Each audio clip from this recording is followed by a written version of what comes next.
आप जैसा कर्म कर रहे हो, आपने किसी जीव को कष्ट दिया है, उसका भोग तुम्हें करना पड़ेगा।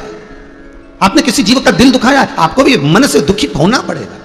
प्रकृति और परमात्मा नगदी का हिसाब रखता है। तुमने प्रकृति के साथ छेड़छाड़ करी तो आज ये दिन देखने को मिल गया। हाथ की हाथ दे दिया प्रकृति ने, ये लो कोरोना महामारी। अब जैसे तुमने वृक्षों को काटा, जैसे तुमने प्रकृति को परेशान करा, जैसे तुमने जीवों को कष्ट दिया, वैसा कि वैसे कष्ट उसको प्रकृति को दिखा दिया। उस प्रकृति ने कि हम लेन देन जो करते हैं हिसाब नगदी का करते हैं, बराबरी का करते हैं। तुमने हमारे मारे थे, हमने तुम्हारे मार दिया, तुमने हमको छुड़ा लिया, हमने तुम्हें छुड़ा लिया। ये जीवन प्रकृति और परमात्मा कभी उधारी में नहीं काम करता, ये तुरंत देता है। तुमने दान करा, तुम्हारा दान सामने, तुमने पुण्य करा, तुम्हारा पुण्य सामने, तुमने सत्कर्म करा, तुम्हारा सत्कर्म सामने, तुमने भजन करा, तुम्हारा भजन सामने। ये चित्तवृत्ति, ये परमात्मा तुम्हें दे रहा है। और कितना सुंदर शास्त्र वर्णन कर रहा है, थोड़ा सा रिटर्न बढ़ेगा। शास्त्र वर्णन कर रहा है, कितना सुंदर वर्णन कर रहा है कि महाराज शिव पुराण कहती है तारकासुर के 3 पुत्र जो भगवान की भक्ति करने के बाद में उन्होंने जो वर प्राप्त करा था कि हम मरे तो तीनों एक साथ मरे, तारकाक्ष, विदुमाली, कमलाक्ष की मरे तो तीनों एक साथ। और वो भी ये नहीं मांगा था कि शिव के द्वारा मरे, उनने तो इतना मांगा था कि हम तीनों मरे तो एक साथ मरे। तो एक बार इंद्र ने भगवान शंकर से पूछा कि इनको मारने के लिए देवता काय को गए? अगर जाना था तो इंद्र कहने लगे मुझे भेज देते, वायुदेव को भेजते, जलदेव, गरुण देव, वरुण देव, इनको भेजते, पर खुद मुखिया चले गया, स्वयं शंकर इनको मारने के लिए गया। आखिर कारण क्या था? तो शंकर भगवान से पूछा इंद्रदेव ने, तो इंद्रदेव से शिव जी कहते हैं कि ये तारकासुर के बेटे, तारकासुर मेरा भजन करता था, इसलिए उसके बेटों को मार्ग तक पहुंचाना मेरी जवाबदारी है। एक पिता अगर लोन लेकर, कर्जा लेकर चला गया, मर गया, और पिता की दुकान बच्चे संभाल रहे हैं, पिता का व्यापार बच्चे संभाल रहे हैं, तो लोन कौन भरेगा? भरना तो बच्चों को ही पड़ेगा कि ऊपर से आके काका जी भरेगा? कोई भरेगा? भरना बच्चों को, भरना बच्चों को पड़ेगा। और इस जगह पर बहू कहते तुम्हारे पिताजी लोन लेकर मरे थे, तुम्हारे पिताजी ने लोन लिया था, तुम काय को भर रहे हो? तो पति समझा कर कहेगा वो जगदम्बा तेरे हाथ जोड़ूं, अच्छे से समझ जा, लोन पिताजी ने लिया था, मकान में, दुकान में जिसने भी लिया था वही दुकान से अपन कमा रहे हैं और उस दुकान को बरकरार रखना है, उस दुकान को रखना है तो लोन तो देना पड़ेगा। उसी तरह तारकासुर के पुत्र 3, अब तारकासुर ने जो भजन करा था उस भजन का प्रमाण ये मिला कि भले इन्होंने नहीं मांगा कि शंकर के द्वारा मरूं, इन्होंने ये भी नहीं मांगा कि ब्रह्मा के द्वारा मरूं, इन्होंने ये भी नहीं मांगा तीनों ने कि मैं विष्णु के द्वारा मरूं, पर शंकर इनको मारने आए हैं। उसका फल ये है कि भजन अगर पिता करता है, भजन अगर माँ करती है, भजन घर के दादा दादी करते हैं तो वो पोते पोती को भी प्राप्त होता है, वो घर के बेटे और बहू को भी प्राप्त होता है, वो घर के हर व्यक्ति को प्राप्त होता है। इसलिए शास्त्र कहता है घर में अगर एक पुण्यात्मा जीव है तो वो घर को संभाल कर रखा है। लंका में जब तक विभीषण था, भजन करने वाला था, तब तक लंका का बाल बांका नहीं हुआ। जैसे विभीषण गया और लंका जल गई, भस्म हो गई, लंका समाप्त हो गई।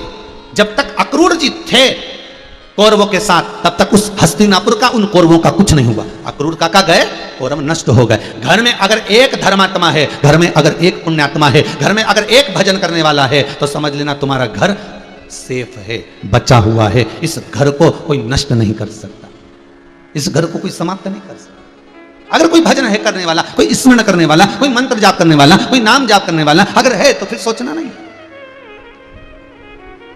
फिर क्यों सोचें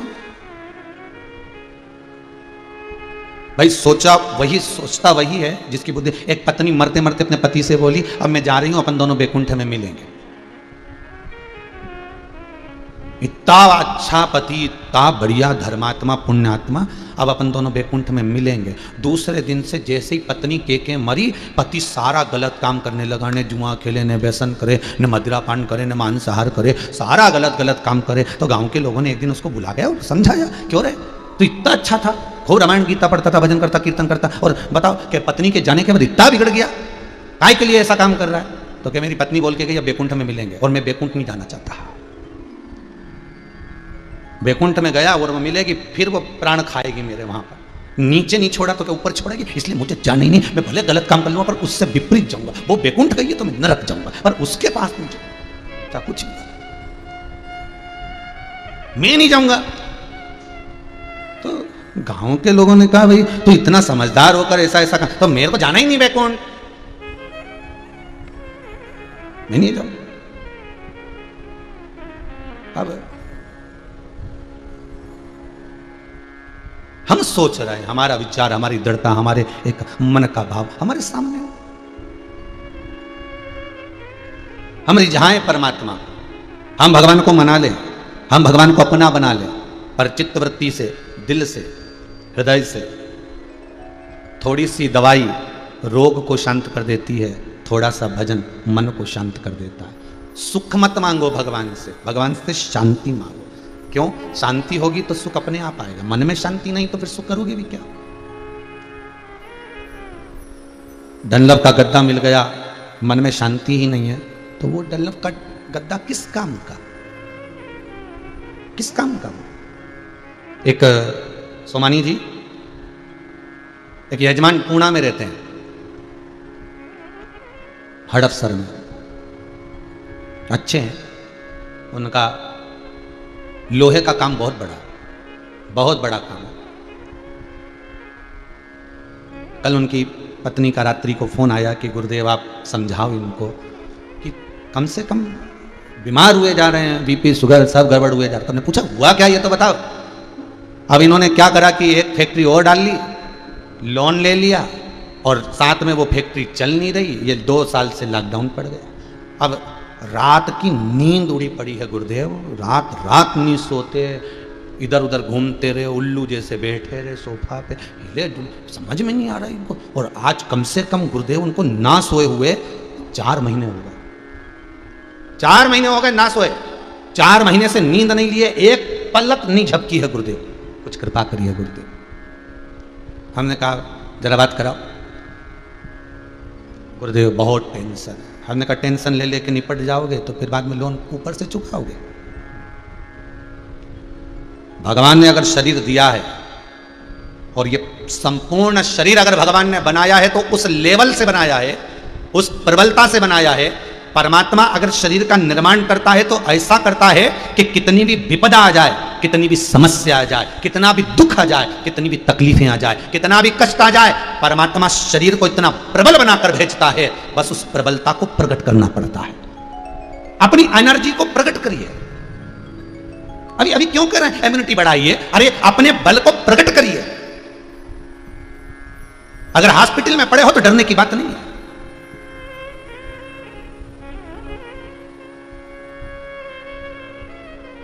इस मन को बड़ा प्रबल बना। इतनी तेज रफ्तार है मन की, जहां जाओ वहां पहुंच जाएगा। अभी थोड़ी देर में यहां बेटा ने तुरंत सूरत पहुंच गया, सूरत से आया ना तो वापस सीहोर पहुंच गया, सीहोर से आया तो होटल पहुंच गया, होटल से आया तो वहां पहुंच गया, वहां से आया। ये मन ऐसा दौड़े तुरंत। तो भगवान ने इसको इतना बलशाली बनाया कि अच्छी फ्लाइट, अच्छे रॉकेट, अच्छे वाहन इसके आगे फीके। जब मन इतना प्रबल है, मन इतना दौड़ने वाला है, तो इस मन को स्थिर रखकर विचार भी तो करो कि अगर मान लो तुमने कर्जा ले भी लिया, तुमने मान लो लोन ले भी लिया, तुमने मान लो थोड़ा काम कर भी लिया, धैर्य रखो, शांति रखो, धीरजता रखो, बलता रखो, कथा पर विश्वास रखो, शिव महापुराण की कथा का स्मरण करो और शंकर की कथा को प्रतिदिन श्रवण करो। ये बल देगी तुमको, ये चित्त देगी तुमको।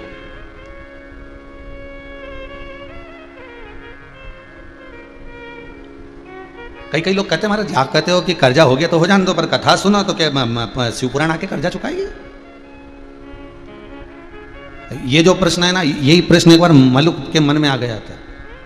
मलुक दास जो हैं, इनके मन में ये प्रश्न आ गया था। ये मलुक दास बाद में बने, पहले तो मलुक थे। इनका दोस्त रोज मंदिर जाता था, दिया लगाता, पूजन करता, आरती करता, अर्चना करता, और मलुक उससे बहुत चिढ़ता। मलुक के बताओ, भगवान के मंदिर में जाकर बैठ जाता है, नहीं कमाएगा तो क्या भगवान खाने को देगा? अरे काम कर काम, भगवान खाने को नहीं देगा, हाथ पैर हिलाना पड़ेगा तब खाने को मिलेगा। मक्कार मत बांध, मंदिर में जाके मत बैठ जाया कर, काम कर। उसने कहा नहीं, मेरे को काम से मतलब नहीं, मेरे को तो नाम से मतलब। श्री शिवाय नमस्तुभ्यम, सीताराम राम राम, ओम नमो भगवते वासुदेवाय जपता रहता। और दोस्त उससे भी नकता रहता, चिड़े बहुत। अरे तू काम नहीं करेगा तो भगवान देगा? हाँ भगवान दे देगा। एक दिन उसके मुंह से निकल गया। जैसे आपसे कह रहे हैं शिव पुराण सुनो, कर्जा चुकेगा, तो क्या शंकर ये पुराण सुनने से कोई कर्जा चुकता? अरे कुछ तो उपाय करेगा, कुछ तो बुद्धि में बिठाएगा, कुछ तो कृपा करेगा।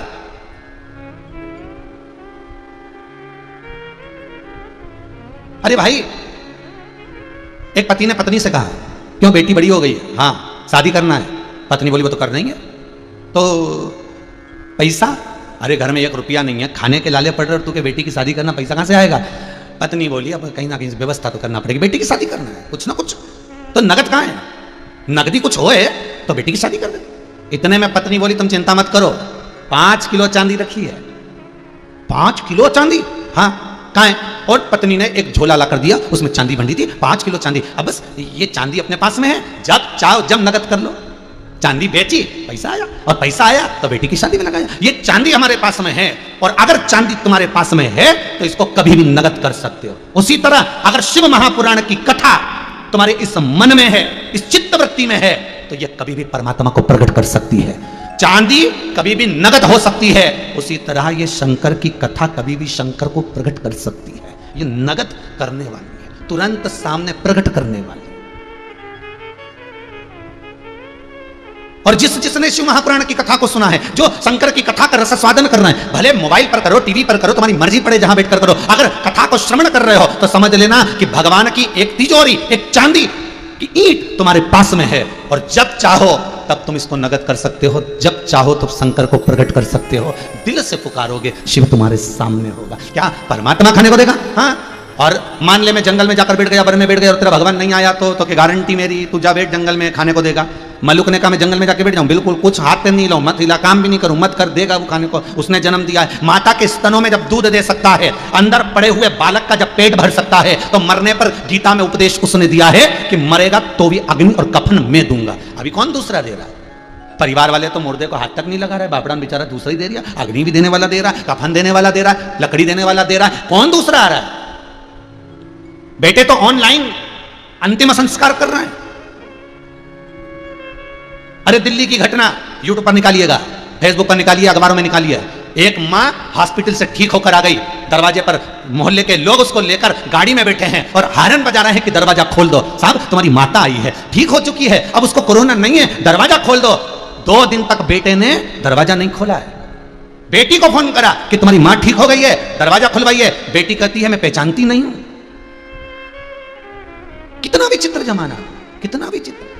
ये शिव पुराण कहती है, ये संसार के लोगों को दिखा दिया क्या तुम्हारा क्या पराया। अकेले आए थे अकेले जाना है, राम लाए थे राम जाना है, भगवत भजन कर लो, स्मरण कर लो, नाम जाप कर लो, जीवन का क्या ठिकाना है, कब जाना। तो मलुक कहते हैं क्या भगवान खाने को देगा? देगा। दोस्त ने कहा वही देगा। जंगल जाऊं, चले जा। वन में गया, उसने सोचा नीचे बैठूंगा, कोई ना रोटी लाकर दे दी, तो दुनिया में दानदाता भी बहुत है, तो पेड़ पे चढ़ गया ऊपर।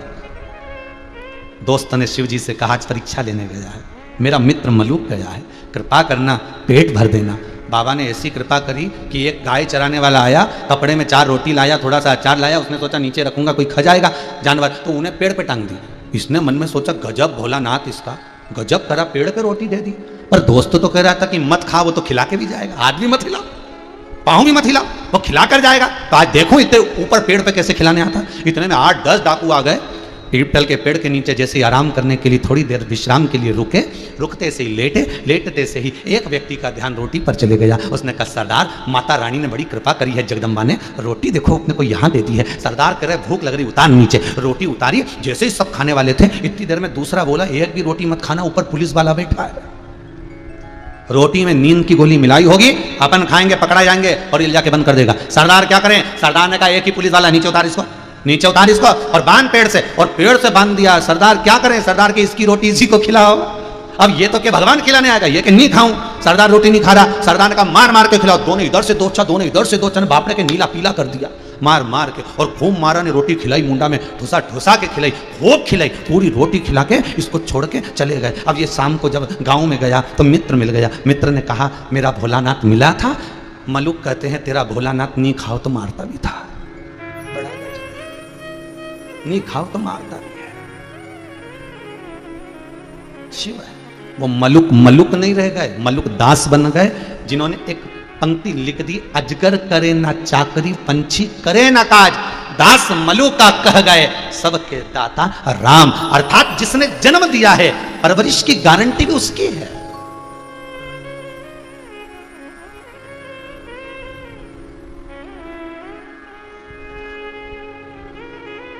अभी व्हाट्सएप पे एक मैसेज चल रहा है, जिन बच्चों के माता पिता शांत हो गए हों कोरोना महामारी में, वो नीचे मोबाइल नंबर लिखा रहता है, हमसे संपर्क करें, हम उनकी परवरिश करेंगे, हम उनको पालेंगे। अरे भैया अगर माता पिता को उस परमात्मा ने छुड़ा लिया है तो कुछ बल बच्चों को भी दिया होगा उसने, कुछ उनको जीने की राह वो परमात्मा दे रहा होगा।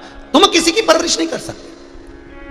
तुम किसी की परवरिश के लिए अगर परमात्मा आगे आएगा, कोई दूसरा नहीं, और वो किसी भी रूप में आ सकता है, किसी भी रूप में पाल सकता है, कभी भी आ सकता है। उसकी पहचान के नेत्र चाहिए।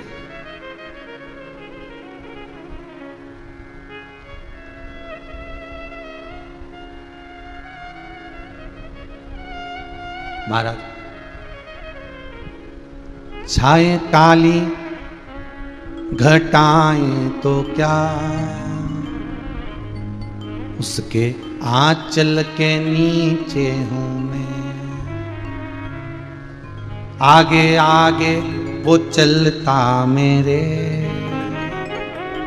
उसके पीछे चलता हूं मैं, उसने पकड़ा मेरा हाथ है, भोले बाबा की क्या बात है, भोले बाबा मेरे साथ हैं, तो डरने की क्या बात है, भोले बाबा मेरे साथ हैं, सब गाइए, तो डरने की क्या बात है, मेरे बाबा मेरे साथ हैं, तो डरने की क्या बात है, भोले बाबा मेरे साथ हैं, तो डरने की क्या बात है। जय हो।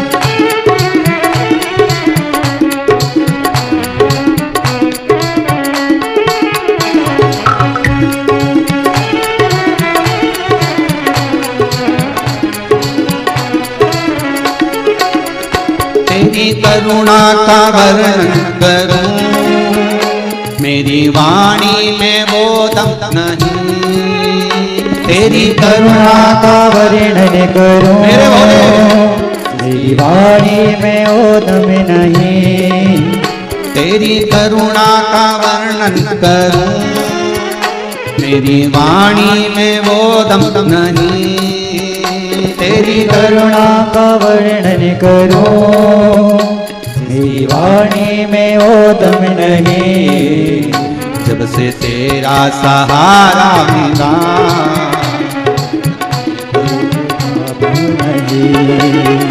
जब से तेरा सहारा मिला, फिर सताए कोई गम नहीं, मेरा भोला मेरे साथ है, तो डरने की क्या बात है, मेरा भोला मेरे साथ है, तो डरने की क्या बात है, मेरा शंभू मेरे साथ है, तो डरने की क्या बात है, मेरा शंभू मेरे साथ है, तो डरने की क्या बात है। अगर तुम्हारे साथ है, मान लो थोड़ा कर्जा हो गया, मान लो थोड़ी सी समस्या आ गई, और ये जो लॉकडाउन पड़ा है, मान लो व्यापार नहीं चल रहा, तो केवल किसी एक के लिए तो नहीं है, संसार में से ना जाने कितने होंगे, ना जाने कितने लोग होंगे, और ना जाने कितने ऐसे होंगे जिन्होंने कर्जा ले लिया होगा, दुकान भी किराए से चल रही होगी, व्यापार भी नहीं चल रहा होगा, ना जाने कितने कितने लोग ऐसे होंगे जो दुखी होंगे।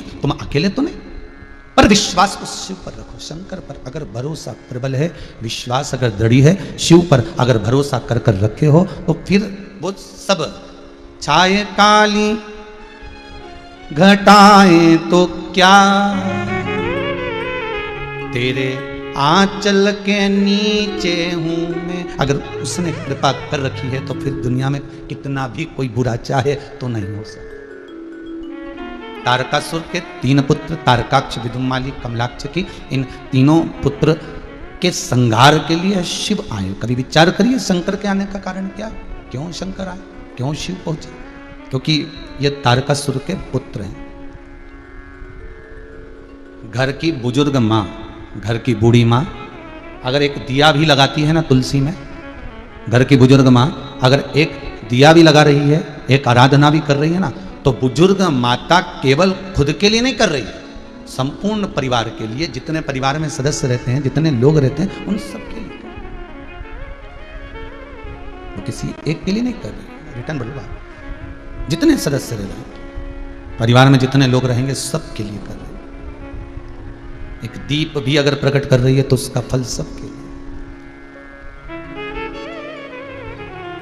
कितनी माताएं हैं, जितने भी आस्था चैनल पर सुन रहे हो, टीवी पर सुन रहे हो, मोबाइल पर सुन रहे हो, जितनी बुजुर्ग माताएं आपके घर की बैठी हैं, दिल से बोलना, आप में से कितनी माताएं हैं जो कभी कोई सब्जी या कोई सामान खुद के लिए बनाती हैं? नहीं।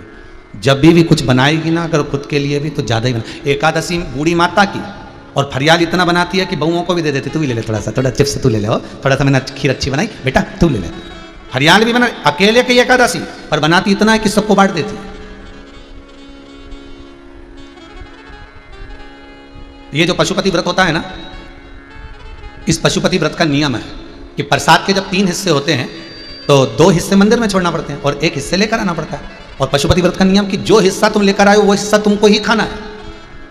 अगर वो हिस्सा तुमने किसी को दे दिया तो वो व्रत खंडित हो जाता है। अब दिक्कत ये आता, बेचारी बूढ़ी माँ जब व्रत करती है या उस व्रत को करती है ना, पशुपति व्रत को, और खीर बना कर ले जाती है या हलवा बना कर ले जाए, सीरा बना कर ले जाए, मिठाई ले जाए, और जब वो एक हिस्सा लेकर आती है ना, और घर में पोता पोती बच्चे बहू बेटा सब दिखते हैं, तो बड़ा उसका मन दुखता है कि इनको कैसे दूं। और सियोर वाला महाराज ने कहा खुद कोई खाना।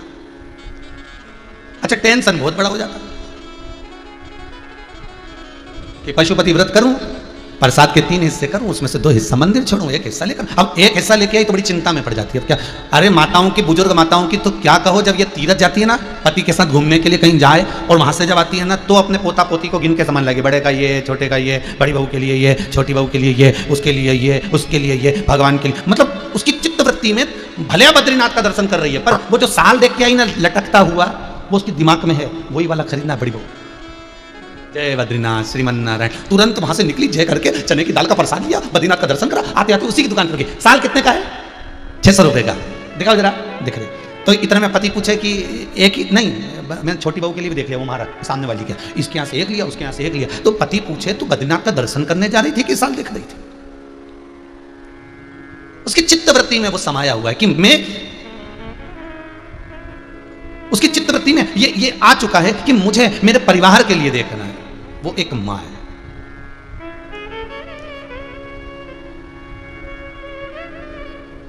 वो एक मां है। उसी तरह परमात्मा घर का बुजुर्ग जैसे घर के लिए सोचता है, परमात्मा अपन सब के लिए सोचता है। उसने अगर दुख दिया है तो सुख भी वही देने वाला।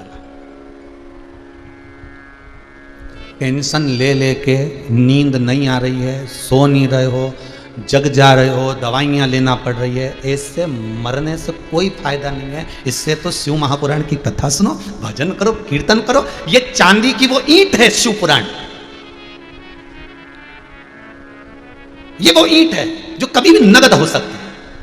भजन तुम्हारा करा हुआ, स्मरण तुम्हारा करा हुआ, शंकर की कथा तुम्हारी सुनी हुई, कभी भी शंकर को प्रकट कर सकती है। जिस दिन तुमने दिल से पुकारा शंकर को, शंकर तुम्हारे सामने होगा।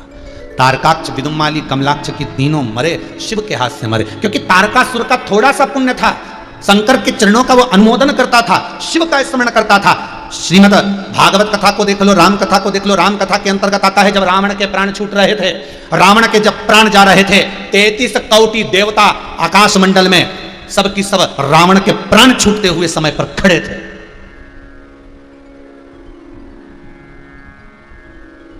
क्यों भैया? शंकर जी का भगत, शंकर का उपासक, शिव का भक्त प्राण छोड़ रहा है, शंकर जी ऊपर खड़े हैं, पार्वती मैया संग में विराजमान है। आप रामायण उठाकर देखना, और अगर नहीं रामायण उठाओ तो पूरा रामानंद सागर जी का रामायण का पूरा चित्र देख लेना, अंतिम समय रावण का देखिएगा। 33 कोटि देवता आकाश मंडल में खड़े, प्राण छूट रहे हैं। स्वयं भूत अधिपति भूतेश्वर मेरा शंकर, मेरा त्रिकालदर्शी कैलाशी अविनाशी मेरा शंकर खड़ा हुआ, स्वयं कैलाश लेकर वहां पहुंच गया। रावण के प्राण छूट रहे, इंद्र ने भगवान शिव से कहा, मेरी वाणी को क्षमा करिएगा, कुछ पूछना चाहता हूं। शंकर जी बोले, बोलो क्या बात है, क्या पूछना चाहते हो? पूछना यह चाहता हूं कि ये आपका भगत प्राण छोड़ रहा है, उसके प्राण जा रहे हैं और आप चेहरे पर मुस्कुरा रहे हैं, पार्वती के साथ बैठकर आपके चेहरे पर मुस्कुराहट है।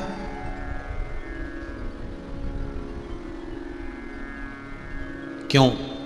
शिव जी कहते हैं, एक बार लंकाधिपति रावण जब ब्रह्मा जी से वर मांग लिया था, ब्रह्मदेव से जब लंकाधिपति रावण ने वर मांग लिया था कि नाभि में अमृत रहे, वही सूखे तम मरूं। भगवान नारायण कोई मारने वाला मनुष्य हो तो भगवान नारायण बनकर आए। ये लंकाधिपति रावण ने वर मांगे थे। रावण संहिता कहती है, रावण संहिता को कभी पढ़ी तो रावण संहिता कहती है कि रावण ने शंकर से एक वर मांगा था कि जिस समय मेरे प्राण छूटे, जिसकी मैंने आराधना करी है, उसका मुस्कुराता हुआ चेहरा मेरे सामने हो।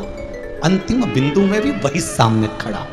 ये कोरोना महामारी में ज्यादा से ज्यादा लोग मरे कैसे हैं उसको भी समझ लेना कि इनको परिवार से दूर पटक दिया गया, मिलने नहीं दिया गया। अगर ये मिलने देते, परिवार वालों से बातचीत करने देते, हंसी मजाक करने देते, तो ये पक्का है इतने नहीं मरते। जिसको चाहते हैं, जिससे प्रेम करते हैं, जिससे स्नेह करते हैं, अकेला व्यक्ति डिप्रेशन में चले जाता है, पड़ा पड़ा सोचता रहता है अब क्या होगा, कोरोना हो गया, वायरस लग गया, इतने इंजेक्शन लगेंगे, ऐसा अकेला सोचता रहता है। भले डॉक्टर देख रहे हैं, भले सिस्टर देख रही है, भले दवाई दे रही है, भले खाना खिला रहा है, पर वो डिप्रेशन में पड़ा वो मर जाता है। ये जो गए उनका कारण यही था कि आधे से ज्यादा तो डिप्रेशन में चले कि अब बीमारी लग गई अब चले जाएंगे, अब लग गई अब चले जाएंगे।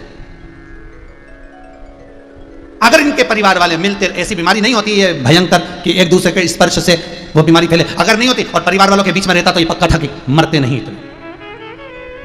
जिसको रावण ने मांगा, लंकाधिपति लंकेश, रावण कहता है शंभु शंकर से, है कैलाशी है शंकर। रावण संहिता कहती है कि जब मेरे प्राण छूटे, मेरा महादेव ऐसा मुस्कुराता हुआ मेरे सामने होना चाहिए। शंकर ने पूछा, ऐ लंकाधिपति रावण लंकेश, तेरे प्राण छूटेंगे, तू मेरा इतना भगत है, कैलाश पर्वत को तूने भुजाओं पर उठाया, तूने मेरा स्तमन, मेरा स्मरण हर पल करा है, और तू मरे और मैं तुझे देखूं और मुस्कुराऊं, ये कहाँ की रीति है? लंकाधिपति रावण कहता है, जिसको दिल से चाहा जाता है उसको हमेशा प्रसन्न देखा जाता है। मैंने आपको दिल से चाहा है। जिसको व्यक्ति प्रेम करता है, और सरल भाषा में समझ लो, जिसको आप बहुत चाहते हो, जिसको आप बहुत प्रेम करते हो, जिसको आप दिल से ज्यादा चाहते हो, उसको कभी दुखी नहीं देख सकते। राधा और कृष्ण का प्रेम कितना प्रबल था। एक दिन राधा जी ने भगवान कृष्ण से पूछा, कन्हैया मैं कहां कहां पर हूं बताओ। राधा जी को देखकर भगवान कृष्ण कहते हैं, तू मेरी धड़कनों में है, तू मेरे दिल में, तू मेरी नस नस में, तू मेरे रोम रोम में, तू मेरे हर जगह पर समाई है। राधा तू मेरे सर्वस्व इस जीव में हर जगह समाई है। राधा ने कहा, पूछ लिया। राधा पूछी, फिर बताओ कि मैं कहां नहीं हूं। भगवान कृष्ण कहते हैं, राधा तू मेरी किस्मत में नहीं है। 16,108 रानियों में तेरा नाम नहीं होगा। चरित्र उठाकर देखिए, भगवान कृष्ण की 16,108 रानियां हैं, पर उसमें राधा का नाम नहीं। भले मेरे नस नस में तू है, रोम रोम में तू है, धड़कनों में तू है, दिल में तू है, पर तू मेरी किस्मत में नहीं है। तो राधा ने एक शब्द कहा, कृष्ण ब्रजमंडल से जाते समय तुम क्या चाहते हो बोलो। आज तुम वृंदावन छोड़कर मथुरा जा रहे हो और मथुरा के बाद तुम द्वारका जाओगे, तुम क्या चाहते हो बोलो। भगवान कृष्ण कहते हैं, मैंने तुझे प्रेम बहुत करा है, इसलिए तुझे रोते हुए नहीं देख सकता, तू प्रसन्न रहना। उद्धव जी जब गोपियों को ज्ञान देने पहुंचे थे, आप लोगों ने तो खूब भागवत सुनी है साहब, टीवी पर शिवपुराण तो अब आना चालू हुई है, इससे पहले तो भागवत ही चलती थी और खूब चलती, और अभी भी चलती है। शिवपुराण तो तुमने अब सुनी है, अगर भागवत आपने इतनी सुनी है तो उद्धव के चरित्र को सुनना कि उद्धव जी महाराज गोपियों के पास में जाते हैं, भांडेर वन में, कदली वन में, और गोपियों को देखकर कहते हैं, गोपियों कृष्ण तुम्हारे लिए इतना रोता है, इतना बिलखता है, और तुम रोती नहीं हो। गोपियां कहती है, काय को रोए। पहले उद्धव ये बता कि रोए काय को।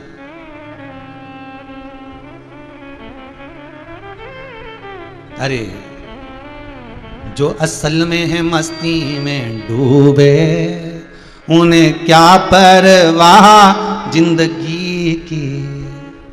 अरे उद्धव ये बता कि हम रोएं क्यों, रोने का कारण क्या। उद्धव कहते हैं, जब भगवान तुम्हारे लिए दिन रात आंसू बहाते हैं तो तुम रोती क्यों नहीं उनकी याद में। गोपियां कहती हैं याद उसकी करी जाती है जो चला गया हो, पर कृष्ण तो ब्रजमंडल से गया ही नहीं, तो हम याद किसको करें ये बता पहले। अच्छा, कृष्ण तो द्वारका में, वो द्वारका में तो शरीर है, दिल तो यहीं छोड़ गया, राधा को तो यहीं छोड़ा है, दिल तो यहीं है उसका। द्वारका में तो शरीर है, मेरे कृष्ण का दिल तो यही ब्रजमंडल में, यही बरसाने में, यही नंदगांव, यही गोकुल, यही ब्रजमंडल, ब्रज 84 कोस में राधा है, तो कृष्ण का दिल यहां है। वो तो शरीर है द्वारका में तो। अच्छा, तो रोती क्यों नहीं हो? तो गोपियां कहती हैं मां घर में रोती है, उसको देखकर बेटा पहले रोता है। मां बाप का झगड़ा होता है, बच्चा पहले रोना चालू कर देता है, छोटा सा। कृष्ण हमसे इतना प्रेम करता है, अगर हमारी आंखों में आंसू आएंगे तो उसको देखकर हमारा ठाकुर रोएगा, इसलिए हमें रोते भी नहीं है। आंख के आंसू तो हमने कब के पोंछ लिए। हम रोएंगे तो हमारा ठाकुर रोएगा, हम रोएंगे तो हमारा कृष्ण रोएगा। हम क्यों रोए, किस लिए रोए? अरे भाई, जिसको प्रेम करते हो, जिसको प्रेम आप स्नेह बहुत ज्यादा करते हो, उसकी आंख में आंसू नहीं देख सकते, आप उसको रोता हुआ नहीं देख सकते।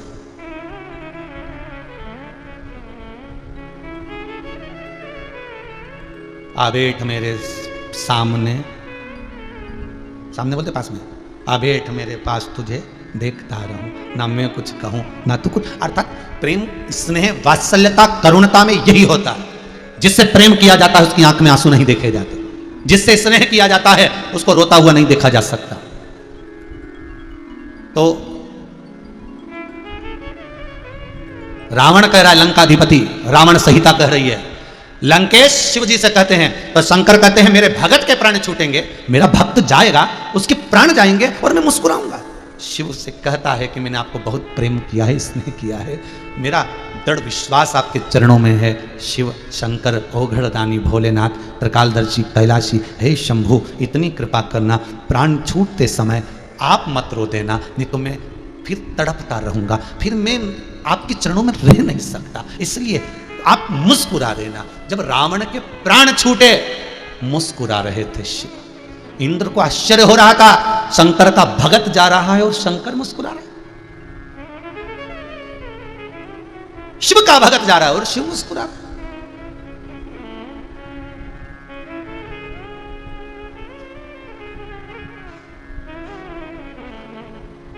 खाली न जाता कोई दर से तुम्हारे, खाली न जाता कोई दर से तुम्हारे, मैं भी खड़ा हूं नन्ही बाहें पसारे, मैं भी खड़ा हूं नन्ही बाहें पसारे, अपने हृदय से लगा लो, लगा लो, गिरा जा रहा हूँ, उठा लो, उठा लो, प्रभु अपने दर से अब तो न टालो, गिरा जा रहा हूँ, उठा लो, उठा लो। जिसको प्रेम किया, स्नेह किया, वात्सल्यता जिससे रखी, वो मुस्कुराता हुआ दिख जाए तो प्राण भी फिर आनंद से जाए, आनंद से। जब व्यक्ति को सारे सुख मिल जाते हैं ना, उसका हृदय जब संतुष्ट हो जाता है, क्योंकि मन संतुष्ट होना जरूरी है। जब हृदय में संतुष्टि आ जाती है, तब व्यक्ति कह देता है कि अब प्राण जाए भी तो कोई टेंशन नहीं, अब प्राण छूटे भी तो कोई चिंता नहीं, क्योंकि संतुष्टि दिल की हो गई, संतुष्टि मन की हो गई। ये मन ही तो सब कुछ है। प्रसन्न चित्तता में इस जीव को एक बुजुर्ग व्यक्ति नाई की दुकान पर गया, नाई से कहा, कुछ बोला नहीं, कुर्सी पे जाके बैठ गया। नाई को बड़ा गुस्सा आया, इसकी खोपड़िया पे 8 बाल हैं। कितने बाल? 8। तो नाई गुस्से में बोला, गिनूं कि काटूं? गुस्सा आएगा तो यही बोलेगा कि तू कुर्सी पर आकर बैठा है, अब गिनूं कि काटूं? बूढ़ा भी बड़ा विचित्र था, ना काट ना गिन, कलर कर दे। ना काट ना गिन खलक। तो उमंगता में जब आनंदता होती है तब मिलन की आस और कुछ हो जाती है। संतुष्टि जब पूर्ण हो जाए, जब जीव भीतर से संतुष्ट हो गया, भीतर से आनंदित हो गया, फिर उसके भीतर कुछ रहा ही। अब परमात्मा आए जब मैं तैयार है, जब मैं जा सकता हूं, उसके संतुष्टि का संतुष्टि।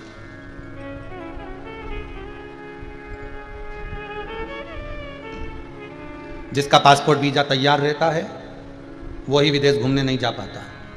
जब तक पासपोर्ट वीजा तैयार नहीं होता तब तक पीछे पड़े रहते हो, जरा बनवा दो साहब, पासपोर्ट बनवाओ, वीजा बनवाओ, हमें जाना है, हमें वहाँ जाना है, हमें वहाँ जाना है। और जैसे ही बन के आया तो ये 2 साल से लॉकडाउन फंस गया, ले अब घूमने चले जा। तो क्या अब तो ऐसे में कैसे? तो जो चीज़ नहीं होती है ना उसकी उमंगता रहती है। जैसे घर में फ्रिज नहीं है तो मन में आएगा फ्रिज आ जाए, फ्रिज आ जाए, फ्रिज आ गया नहीं तो उसमें मालूम पड़े तरबूजा रख दिया, खरबूजा रख दिया, भगोनी रख दी, बर्तन रख दिया, बचा कुचा सारा अटाला सटाला रात को जितना बचे फ्रिज में भर दो। जब तक नहीं था तब तक फ्रिज आ जाए, फिर फ्रिज की आसक्ति खत्म, एलसीडी आ जाए, एलसीडी की आसक्ति खत्म। जो गाड़ी तुम्हारे पास में नहीं है वो कंपनी की गाड़ी दूसरे की देखते हो तो मन में आता है कि गाड़ी आ जाए, ये वाली कंपनी आना चाहिए, ये कंपनी, और वो गाड़ी आ जाती है, उमंग खत्म हो जाए। तो जो चीज मिल जाए उसके बाद में चले जाए।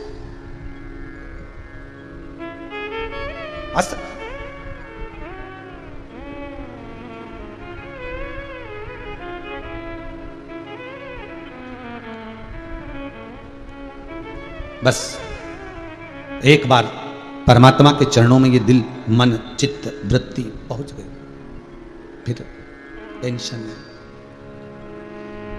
तारकासुर के 3 पुत्र तारकाक्ष, विदुम्माली, कमलाक्षकी के प्राण शिव हरे, क्योंकि इसके पिता के हृदय में कहीं शिव था, कहीं शंकर था। किसी ने पूछा गुरुदेव शिव महापुराण की कथा याद तो रहती नहीं है, तो फिर सुनने से फायदा कौन सा है? हमने कहा बेटा गुलाब जामुन 1 महीने पहले खा ले पर शरीर में रक्त बनकर चल रही है। अर्थात साबुन देखा है? सब लोगों ने नहाए तो हो गए, जितने भी आस्था चैनल पे कथा सुन रहे हो, मोबाइल पे सुन रहे हो, नहाए कि नहीं नहाए ये तो बताओ। सोफे पे बैठे हो, पलंग पे बैठे हो, नीचे बैठे हो, जहां बैठे हो, मन में विचार करो, साबुन देखा कि नहीं देखा? देखा है ना। तो साबुन में जो कलर होता है, जैसे आपने कोई साबुन लिया, कोई भी कंपनी का लिया हो, तुम्हारी मर्जी हो, जिस रेपर का लिया हो, अब एक से बढ़कर एक साबुन आ रहा है आजकल तो है खूब बढ़िया, ना जाने कौन कौन से डिजाइन का, तो उसमें जो कलर होता है मेल उसी से साफ होता है क्या? अरे बोलो तो उससे साफ होता है? नहीं, वो तो कलर इसलिए दिया अच्छा दिखे। फिर उसमें जो खुशबू होती है साबुन में अच्छी अच्छी, उससे मेल साफ होता है क्या? नहीं, वो तो इसलिए दिया कि लोग उसको खरीदें अच्छे से। उसके ऊपर रेपर लगा रहता है, उससे मेल साफ होता है क्या? नहीं।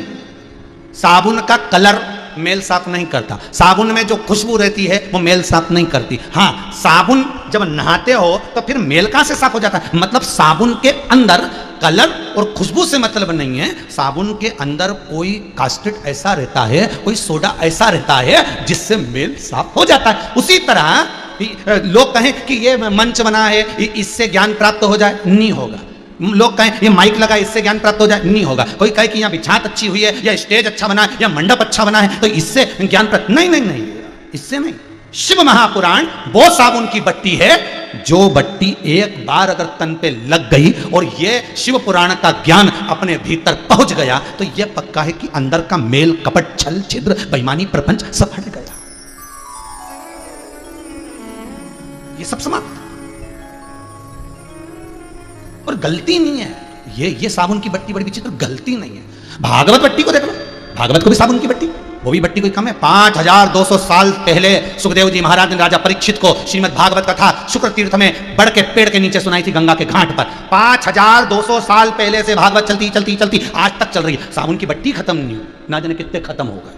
कपड़ा फट गया पर बट्टी नहीं फटी, बट्टी वैसी की वैसी। और जो कपड़ा धोया वो उजल हो गया। जिसने सुनी शिव महापुराण वो बट्टी है, हजारों वर्ष से चल रही है। वेद व्यास जी ने जब इसका रचना करी तब से शिव महापुराण की कथा, उससे भी पहले तुमरुका जी ने चंचुला देवी को सुनाई, तब से उससे भी पहले शंकर ने सुनाई पार्वती को, तब से निरंतर चल रही है। और ये साबुन की बट्टी सब कुछ साफ करे जा रही है। पर बस भीतर अपने अगर एक बार शिव महापुराण प्रवेश कर गई, एक बार ये ज्ञान प्राप्त हो गया तो अज्ञान से बचाता रहेगा। भले सुनी बाद में नहीं सुनी, पर ये पक्का है। ये जो इंजेक्शन जो लग रहा है ना, ये वैक्सीन इसलिए लगाया जा रहा है कि तुम्हारी बॉडी प्रबल हो जाए। ये इससे लड़ने की सामर्थ्यता इसमें उत्पन्न हो जाए। उसी तरह शिव पुराण भी तुम्हारे भीतर इसलिए दी जा रही है कि ये तुम्हारे को एंटीबॉडी उत्पन्न कर दे, ये काम, लोभ, आसक्ति, वासना, तृष्णा, ये सब दूर हो जाए, सब दूर। तारकाक्ष, विदुम्माली, कमलाक्ष की तीनों चले गए। समय आया, शिव महापुराण की कथा कहती है, शंकर भगवान पार्वती के साथ में विराजमान थे, माँ जगत जननी जगदम्बा आद्य शक्ति माँ दुर्गा बैठी हुई। तभी उसी समय पर एक विदल और उत्पल नाम के असुर आए, शंकर भगवान ने उनको मार गिराया। माँ जगत जननी ने कुंदुक का प्रहार करा, शिव जी का नाम कुंदकेश्वर। कुंदकेश्वर एक चरित्र आया, मंथन के समय पर सबसे पहले 5 गाय निकली थीं, नंदा, सुभद्रा, सुरभि, सुशीला, बहुला। ये समुद्र मंथन के समय पर 5 गाय निकली थी। इन गौ माता को निकालने का कारण केवल इतना था कि इसके बाद में जब विष निकलेगा और विष जो पिएगा उसका कंठ जलेगा, कंठ की जलन को अगर कोई समाप्त कर सकता है तो गाय का दूध कर सकता है, उसके सिवाय कोई समाप्त नहीं हो सकता।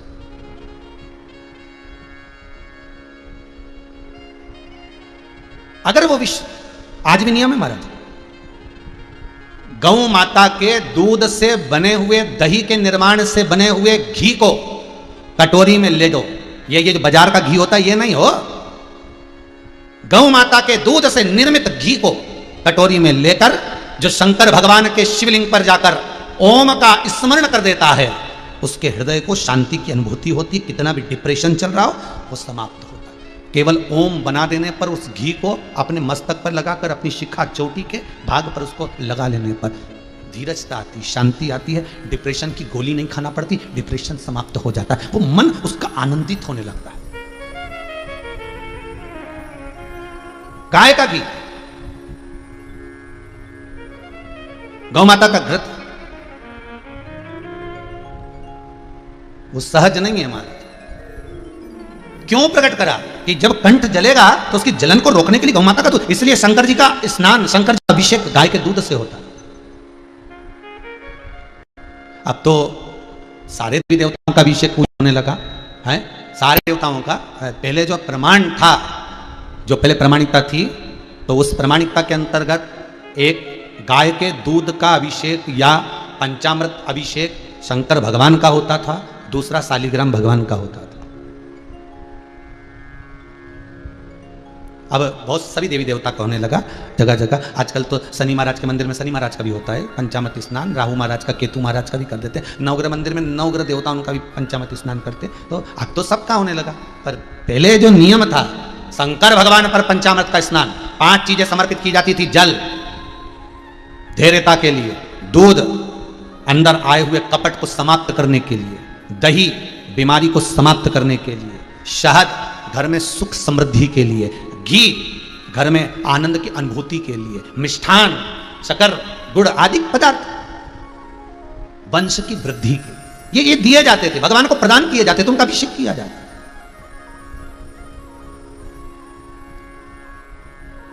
अब सब कहें होता है। जैसे 56 भोग केवल गोवर्धन नाथ जी को, श्रीनाथ जी को लगते थे, पहले 56 भोग सब देवताओं को नहीं लगते थे।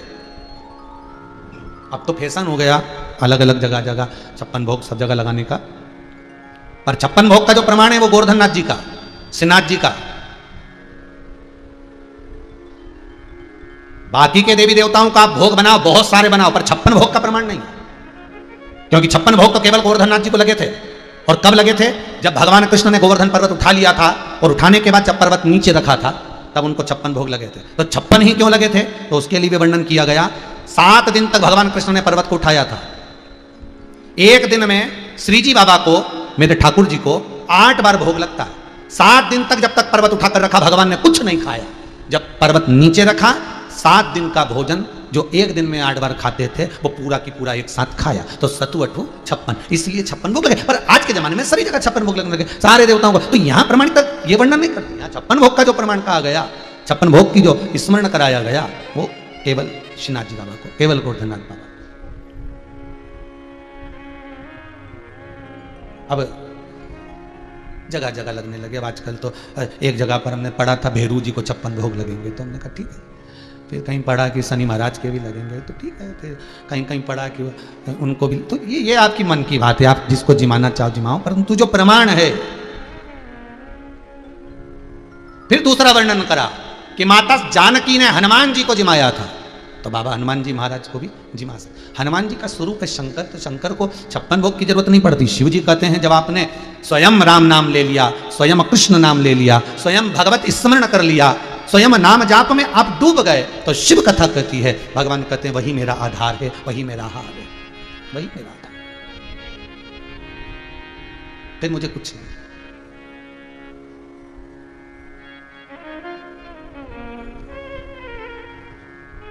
महाराज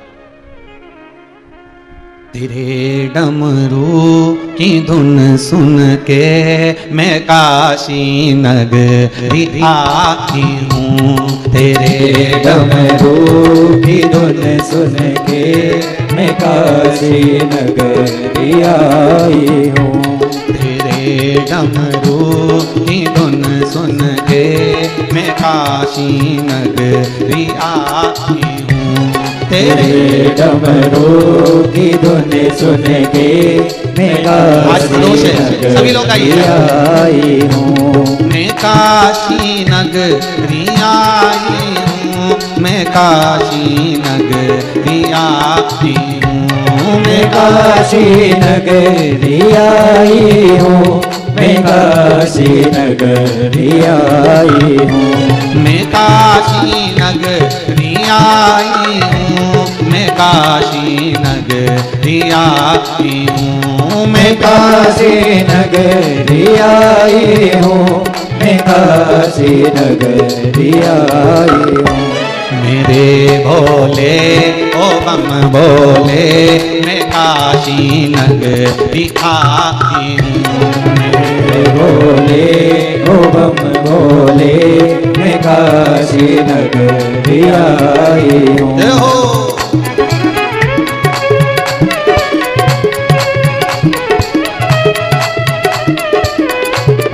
हर भोले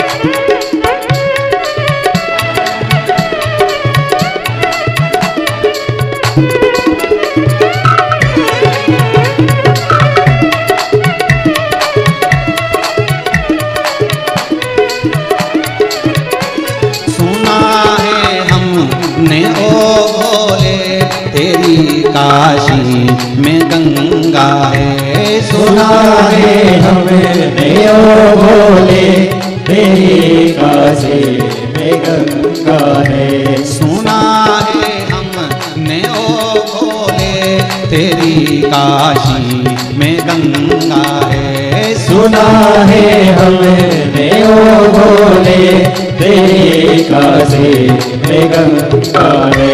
उसी गंगा को नहाने को मैं काशी आई हूँ। उसी गंगा को नहाने को मैं काशी नगरी आई हूँ। मेरे भोले ओ बम भोले मैं काशी नगरी आई हूँ।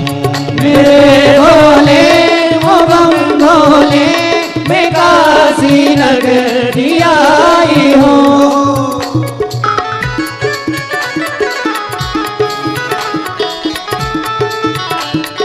हरि बोल।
काशी में मुक्ति है। सुना है हमने ओ भोले तेरी काशी में मुक्ति है। सुना है हमने ओ भोले तेरी काशी में मुक्ति है। सुना है हमने ओ भोले तेरी काशी में मुक्ति है। उसी मोती को पाने को मैं काशी दिखाती हूँ। उसी मोती को पाने को मैं काशी नगरी आई हूँ। मेरे भोले ओ बम भोले मैं काशी नगरी आई हूँ। मेरे भोले ओ बम भोले मैं काशी नगरी आई हूँ। मैं काशी नगरी आई हूँ। मैं काशी नगरी आई हूँ। मैं काशी नगरी आई हूँ। मैं काशी नगरी आई हूँ। मेरे भोले ओ बम भोले मैं काशी नगरी आई हूँ।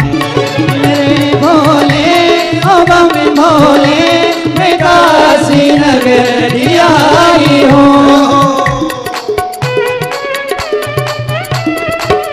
हर भोले हर शंभो हर त्रिकाल हर लाल अविनाश।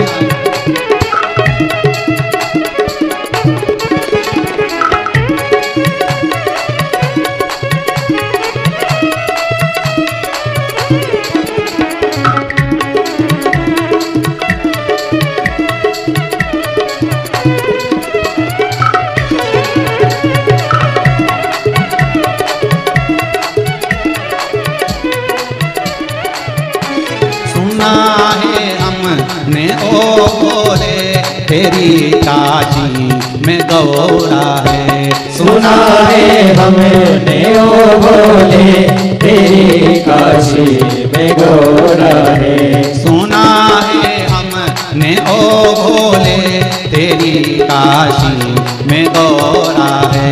सुना है हमने ओ भोले तेरी काशी में गौरा है। उसी गौरा को पाने को मैं काशी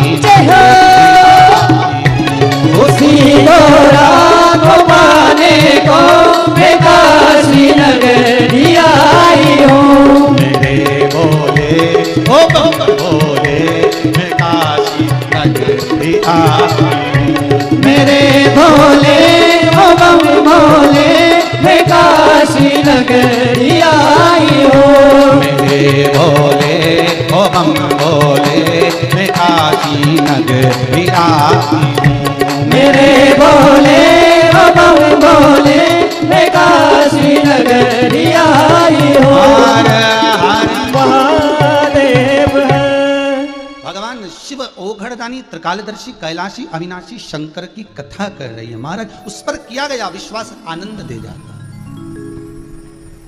कुछ जो गौ माता निकली है उनके द्वारा जो दूध प्राप्त हुआ है वो शिव के कंठ की जलन को रोकता है। 5 गाय में से एक गौ माता है बहुला।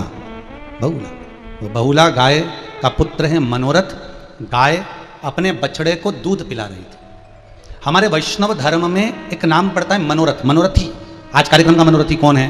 कौन भागवत करा रहा है? कौन शिवपुराण? इसका मनोरथी। मनोरथी शब्द कहां से आया? बहुला गाय के पुत्र से आया, मनोरथ से।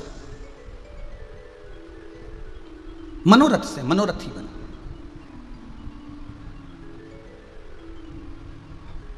मनोरथ का मतलब होता है जो मन का रथी हो, जो मन की बात को जान जाए और मन के विचारों को जानने के बाद जब परमात्मा उस कार्य को सफलता दे दे, उस कार्य को आनंदित बना दे, वो मनोरथ है हमारा। वो मनोरथ है। अब मनोरथ दूध पी रहा था, बहुला गाय का। उसको दूध पीते पीते उसके मुख में फेन आ गया। बछड़ा जब गाय का दूध पीता है तो मुख पर फेन आ जाता है। वो फेन हवा में उड़ा। शंकर भगवान बैठ कर तप कर रहे थे, उन पर चला गया। शिव को क्रोध आ गया। शंकर भगवान को क्रोध आया और वो मारने के लिए उस बछड़े को आगे बढ़े। गाय को लगा, बहुला को लगा मेरे पुत्र को शिव मार देंगे। बहुला ने तेज श्वास खींची, शंकर को बहुला गाय निगल गई, अपने उदर में बिठा ली।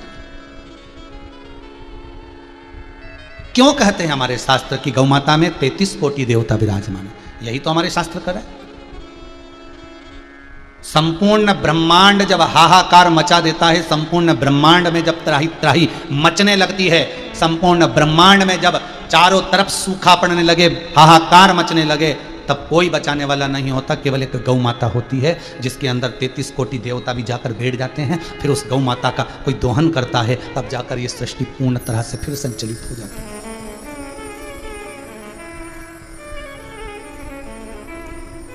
विवेक बुद्धि में श्रेष्ठ होती है गौ माता। कई लोग उनको कह देते हैं ये ढोर है, ये पशु है। नहीं, वो माता है।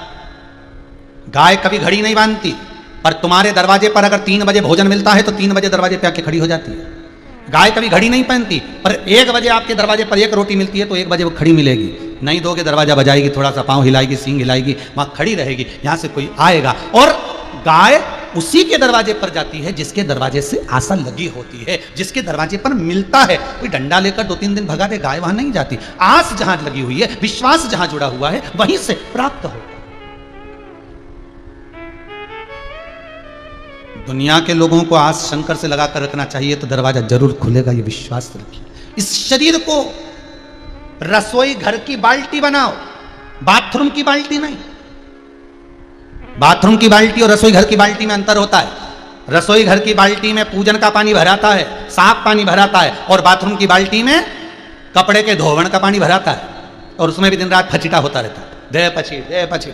इस शरीर को बाथरूम की बाल्टी मत बनाना, इस शरीर को, इस मन को अगर बनाना तो रसोई घर की बाल्टी बनाना, जिसमें निर्मल जल भरा रहे, जिसमें भगवान की पूजन का जल भरा रहे, जिसमें शिव महापुराण भरी रहे। इस शरीर को, इस मन को रसोई घर की बाल्टी बनाने का प्रयास करना। बाथरूम की बाल्टी नहीं जिसमें धोवन का पानी रखा रहे, 2 दिन तक पड़ा रहे, सड़ता रहे, उसी पानी में कपड़े धो दिया, उसी में से पछीट दिया, उसी में निचोड़ दिया, उसी में फिर डाल दिया, दे पछित। ऐसी अपने शरीर को, अपने मन को ऐसा मत बनाना। दिन रात धोते रहो, सुखाते रहो, धोवन का पानी पड़ा रहे, दिन भर चुगली, निंदा, कपट, बुराई, छल छिद सब भरी रहे। कौन मतलब का? काम, क्रोध, लोभ, इन तीनों में सबसे बेकार होता है लोभ। सबसे बेकार। काम से मन बिगड़ जाता है, क्रोध से बुद्धि बिगड़ जाती है, और लोभ से मृत्यु बिगड़ जाती है। काम से क्या बिगड़ा? मन। क्रोध से क्या बिगड़ा? बुद्धि। क्रोध जब आता है व्यक्ति बुद्धि चली जाती है, उसको मालूम ही नहीं पड़ता। जब गुस्सा आता है ना तो किसी को नहीं देखता, कौन मम्मी, कौन पापा, कौन भाई, कोई बंधु, कौन सखा, कौन पत्नी, कौन बच्चे, किसी को नहीं देखता। बस गुस्सा आया और बड़बड़ा जो चिल्ला चोट कर सामान बिका नहीं, ये करन वो करा, वो जाए गुस्से। क्रोध में बुद्धि बिगड़ गई, काम में मन बिगड़ गया, और लोभ में मृत्यु बिगड़ गई। अंतिम समय, अंतिम बिंदु लोभ में बिगड़ गया। लोभ आया तो आपने अपनी परिवार को भी डुबो दिया, घर को भी डुबो दिया, जरा से लोभ के चक्कर में। इतने बढ़िया घर में 5 लाख रुपए रखे थे, इतने बढ़िया रखे थे, इतने में किसी ने कह दिया और रिश्तेदार को दे दो, उसमें कुछ क्या मिलता है भगवान, ऊपर से मिल जाएगा थोड़ा कुछ % कुछ ब्याज। और घर में रखा हुआ वो 5 लाख रुपए उठा के उसको दे दिया। वो 5 लाख रुपए ले गया, 25 बार फोन लगा दिया, भैया दे दे भैया। पहले तो उसने 2-4-6 महीना ने ब्याज भी दिया, उसके बाद तो अब तुम मांगने जाओ तो वो तो यूं खड़ा, तो खा के भग रहे क्या, तो दे दे नहीं दादा। काय में गया ये? अब वो 5 लाख रुपए देते तो काम करता तो व्यापार करता तो धन आता तो परिवार चलता। अर्थात काम में मन बिगड़ गया, क्रोध में बुद्धि बिगड़ गई, और लोभ में अंतिम अवस्था बिगड़ गई, मृत्यु बिगड़ गया। सुहाया ना। ये जितने जितने असुर मरे ना, ये जितने राक्षस मरे, ये काम और क्रोध में नहीं मरे, ये सब लोभ में गए। तो उठा के देख लो, वो कौरवों की पूरी परिवार चले गया वो लोभ में। एक सुई के नोक के बराबर नहीं दूंगा, एक सुई की नोक के बराबर नहीं दूंगा। तो भगवान भी बैठे बैठे सोचे मत दे, हम तो तीर की नोक पे ले जाएंगे, तू काहे चिंता करे, धर ले, नीचे रख।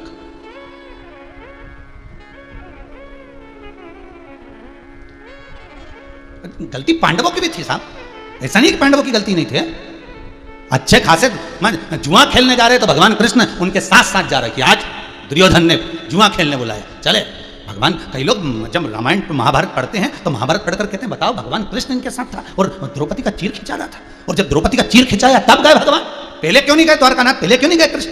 अरे भैया जरा चरित्र तो उठाओ महाभारत का। जब पांडव जा रहे थे कौरवों के महल में तब सबसे आगे कृष्ण चल रहे थे, तो युधिष्ठिर ने अर्जुन से कहा ये कृष्ण के सामने हम कैसे चौसर खेलेंगे, कैसे जुआ खेलेंगे? अर्जुन तुम एक काम करो, कृष्ण को कुछ कह दो। तो क्या कहूं भैया? युधिष्ठिर कहते हैं तुम कृष्ण को इतना कह दो कि तुम बाहर रुकना, अंदर मत आना, जब तक हम बुलाए नहीं तब तक अंदर मत आना। भगवान को अर्जुन ने रोक लिया, कन्हैया रुकिए जरा। कृष्ण बोले बोलो क्या बात है? आपसे हाथ जोड़ के निवेदन है, कान्हा आप अंदर मत जाओ। भगवान बोले क्यों नहीं जाऊं? कौरव तो मुझे सम्मान करते हैं, कौरव तो मेरा आदर करते हैं, सम्मान करते हैं, दुर्योधन भी मेरा आदर करता है, कौन मना करेगा? भीष्म पिता मेरा आदर करते हैं, मैं तो जाऊंगा। नहीं नहीं, अर्जुन ने कहा हमारा सौगंध है तुमको, तुम अंदर नहीं जाओगे जब तक मैं बुलाऊं नहीं, जब तक ये पांडव बुलाए नहीं, जब तक कोई बुलाए नहीं तब तक तुम अंदर मत आना। भगवान बोले आवाज जरूर दे देना हो, अगर जरूरत पड़े तो बुला जरूर लेना हो, बोलना जरूर, मैं आऊंगा दौड़ के, 1 सेकंड की देरी नहीं करूंगा। बस पहुंच गए और जो चौसर चालू हुई, जुआ चालू हुआ, और जुआ जब चालू हुआ और चालू होते ही फिर दुर्योधन जब हारने लगा, दुर्योधन हारने लगा तो दुर्योधन ने कह दिया मेरी ओर से मेरे मामा खेलेंगे, मेरी ओर से मेरे मामा खेलेंगे। मामा ने खेलना चालू करा, भगवान उठ के खड़े हो गए, क्योंकि अब पांडव कहेंगे कि मेरी ओर से कृष्ण खेलेगा। भगवान मार्ग दिखाता है, भगवान रास्ता बताता है कि ऐसा तू भी कर ले। अगर उसने मामा को खड़ा करा तो तू मुझे खड़ा कर दे। सारे दुनिया के लोगों के हाथ जोड़ लिए, पांव पड़ लिए, सांसद, मंत्री, फंत्री, एमएलए, फेमएलए सब दूर हाथ जोड़ लिए, काम नहीं हुआ। भगवान कहता अब जगत के हाथ जोड़ के देख लिया, मेरे जोड़ ले। तो जैसे ही मामा को खेलने के लिए दुर्योधन ने बिठाया, पांडव हारने लगे, पर पांडवों की बुद्धि में यह नहीं आया कि मुंह से एक बार कह देते कि कृष्ण खेलेगा और कन्हैया आ जाता तो हारता क्या? अरे बोलो तो ये शकुनी मामा जैसे, तो जब वो कंस मामा के निपटा दिया तो यही मामा का कहीं करता है, तो चुटकी का खेल था ये मामा के निपटाना, और मामाओं से वैसे ही बेर था उसका, मामा उनके तो पूछता ही नहीं था, रिश्तेदारों में ज्यादा रहे ही नहीं भगवान कृष्ण। वो सगी बुआ का छोरा शिशुपाल गालियां दे रहा था और भगवान दाऊ जी से कह रहे थे मेरी बुआ का छोरा है, इसको समझा लो, गालियां बकरियां समझा लो इसको, नहीं तो छोड़ूंगा नहीं, 2 मिनट में निपटा दूंगा इसको। और दाऊ जी ने कहा शिशुपाल का तू चुप हो जा। शिशुपाल बोले बुआ का लड़का हूं तो क्या सुनूंगा, तो मामा के छोरे हो। बस मामा और बुआ फिर वो लफड़ा हो गया कि छोड़ू ही नहीं, और इसकी 100 गाली पूरी हुई, इन्हें सुदर्शन उठा के निपटा दिया। जा अरे भगवान कृष्ण कहते हैं सब लुटेरे हैं। जब व्यक्ति मरता है उसके कपड़ों को बाहर फेंक दिया जाता है, बोलो फेंकते कि नहीं फेंकते? जब व्यक्ति मरता है उसके कपड़ों को बाहर फेंक दिया जाता है, जिस चद्दर पे सोया था चद्दर बाहर फेंक देते, जिस गादी पर सोया था गादी बाहर फेंक देते, उसके कपड़े बाहर फेंक देते, उसका खाया हुआ अन्न बाहर फेंक देते। तो वो जो सोने की अंगूठी और चेन पहना था वो क्यों नहीं फेंकी रहे? जब तुमने उसका कपड़ा फेंका, सामान फेंका, तो चेन और अंगूठी भी फेंक देते। वो तो अंदर रात के ही धर ली और सब फालतू का सामान फेंक दिया। अब सोचो इनसे बड़ा चोटा कौन होगा, इनसे बड़ा लुटेरा कौन होगा, इनसे बड़ा लोभी कौन होगा? और एक तरफ तो क्या, हमारा घर, हमारा परिवार, हमारा कुटुंब, हमारा पिता, हमारी माता, हमारा भाई, हमारा बंधु, हमारा सखा, और लुटेरे यही हैं, रात को ही निपटा जाएंगे और सुबह सब फेंक ही आएंगे जो काम का धर दे। तो इतना प्रेम, तो भगवान कृष्ण कह रहे हैं कि दुर्योधन के मुख से निकला है कि शकुनी मामा खेलेगा, तो पांडव कहेंगे मेरा कृष्ण खेलेगा। बाहर सटपटाते रहे मेरे कृष्ण, तड़पते रहे अंदर जाने के लिए, नहीं बुलाया। जब द्रौपदी को भी हार गए, लेकर आए, तब अंत में द्रौपदी रोती हुई सबके पास गई। गुरु द्रोणाचार्य के पास भी पहुंचकर कहा तुम मेरे गुरु हो, तुमसे मैंने गुरु मंत्र लिया है, कोई साथ नहीं दे रहा, तुम तो दे दो। गुरु द्रोणाचार्य ने कहा यहां जितने बैठे कोई साथ नहीं देगा। सुन द्रौपदी, मैं तेरा गुरु हूं, मैं भी साथ नहीं दूंगा, पर इतना याद रखना मैंने तुझे जो गुरु मंत्र दिया था वो साथ देगा, गुरु साथ नहीं देगा पर मंत्र साथ देगा। और आपसे भी बार बार कहा, बार बार कहते हैं, सियोर वाला महाराज साथ नहीं देगा पर शंकर का श्री शिवाय नमस्तुभ्यम वो मंत्र साथ देगा, शंकर की वो कथा साथ देगी, शंकर का अनुमोदन साथ देगा, शंकर का स्मरण साथ देगा। जो शंकर की कथा तुम सुन रहे हो वो तुम्हारी धड़कनों में साथ दे जाएगी। गुरु साथ नहीं देता, उसका मंत्र साथ देता। द्रौपदी जान गई कि अब गुरु के चक्कर में ना संसार के चक्कर में, मंत्र पुकारा, जो पुकारा द्वारकानाथ के ने आ गया। और जब आया तो ऐसा चीर बढ़ाया, ऐसा बढ़ाया, दुशासन बापड़ा तो खींच खींच के थक गया रे, 3-4 बार तो पसीना पोंछ लिया। बस दुशासन ने दुर्योधन पूछे हुआ क्या है, कहीं नहीं बीपी ऊंचा नीचा हो रहा है, तो क्या चेक कर ले, मशीन है तेरे पास में? तो क्या मशीन तो जान दो, पर समझ में नहीं आ रहा, इतना चीर खींचा। तो ये इतना चीर खींचने के बाद कमी, आखिर ये साड़ी कम क्यों नहीं हो रही? भगवान जब देता है तो छप्पर फाड़ कर देता है, और भगवान जब लेता है तो तन का कपड़ा भी फाड़ लेता है। वही दिखा दिया, पूरा चीर बढ़ता गया, दुशासन हार कर थक कर गिर गया, आखिरी दुर्योधन भी उठा, सब कोई उठे, पर उसकी कृपा जब बरसती है तो दुनिया देखती रह जाती है कि बताओ, ये गांवड़े से आया, गांव खेड़े से आया, यहां आकर बस गया, बसने के बाद बिल्डिंग गाड़ी फैक्ट्री सब कर ली, तो दुनिया के लोगों को चक्कर पड़े, आया कहां से, इतना मिला कहां से? अब इनको कौन बताए? दादा बरस रहा, उसकी कृपा बरस रही, उसकी करुणा बरस रही कि गांव खेड़े से आकर शहर में आके बस गया और इतनी कृपा बरसी कि सब कुछ बना लिया उसने। तो ये उसकी जब कृपा बरसती, कोई नहीं दिखता, बस कृपा दिखती, उसकी कृपा दिखती, नजर आती। बहुला निगल गई शिव को, 33 कोटि देवता अंदर है। पूरी पृथ्वी जब नष्ट होती है तब गौ माता अपने सींग पर पृथ्वी को धारण कर लेती कि मैं हूं, चिंता मत करना, तुमने मुझे एक रोटी दी है, तुमने मुझे एक निवाला दिया है।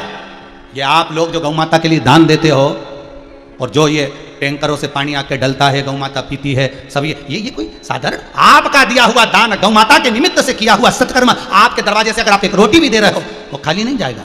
आपको फिर निवेदन है, गाय, ब्राह्मण, संत, साधु, सन्यासी, तपस्वी, साधक, उपासक और घर की बहन बेटी, इनको दिया कभी नहीं घटता। आपने दिया आपको मिलेगा, घटेगा नहीं, घटना नहीं है, समाप्त नहीं होगा, वो मिलेगा, वो समाप्त नहीं है। बस उसको पहचान के नेत्र चाहिए, उस शंकर को, ओघड़ी को पहचान की दृष्टि चाहिए। और जब पहचान की दृष्टि एक बार मिल गई, एक बार प्राप्त हो गई, फिर जीवन का सुख प्रदान कर देती है। पहचान लो शंकर। आज शिव प्रदोष है, भौम प्रदोष है, शंकर की कथा आपको आज प्रदोष के दिन अगर श्रवण करने को मिल रही है, और बाबा ने ऐसी कृपा करी है, इस कुबेर भंडारी के द्वार से आप सुन रहे हो, सोमानी परिवार सूरत गुजरात में बैठकर आनंद कथा का रसद स्वादन करा रहा, ऑनलाइन चल रही है, तो बाबा की कृपा ही है। हम फिर कहेंगे, सोमानी परिवार का कहे पूर्वजों के माता पिता और माता पिता के भी माता पिता, दादा परदादा के पुण्य की गुल्लक जब भर आई है, तब जाकर ये कहीं शिव महापुराण की कथा हो पाई है। कहीं कृपा हुई, और आप लोगों पर भी कहीं पूर्वजों की कृपा हुई है, तब आप शिव कथा को सुन पा रहे हैं, सुन रहे। जितने लोग टीवी पर सुन रहे हैं, उससे ज्यादा लोग मोबाइल पर भी श्रवण कर रहे हैं। आप घर घर, गली गली, मोहल्ला मोहल्ला, क्षेत्र क्षेत्र। और सबसे प्रसन्नता की बात तो यह है कि आपने इस कथा को प्रसाद के रूप में दुनिया को दिया है, और दुनिया को अच्छा दिया है, तो यह विश्वास रखना आपको भी अच्छा ही मिलेगा। आपने 4 लोगों को फोन लगाकर कहा शिव पुराण आ रही 2 बजे से 5 बजे तक चल रही है, आज 6ठा दिन हो जाएगा, कल 7वां दिन हो जाएगा, शिव पुराण आ रही है, जरूर देखो, ये अमृत है, औषधि है, रतन है। जिसने ले लिया उसका जीवन बन गया।